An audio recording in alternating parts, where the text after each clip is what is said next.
chairman wa party constitution emukkiriza okuyita olukiiko lwa National Delegates Conference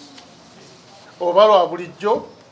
oba luno olw'ekiseera oba olw'enkizo special emukkiriza oduyita naye bemuyita waliwo chapter gye tulina mu constitution yaffe bagita notices article 31 oba oyita olukuŋŋaana article 31 1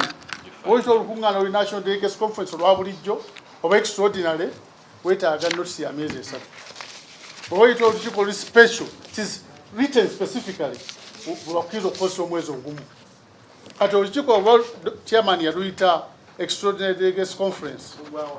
constitution ati eri clear olu special okka National Delegates Conference gyewanotiseyo omwezi ogumu endala zonna olina kuba myezi 3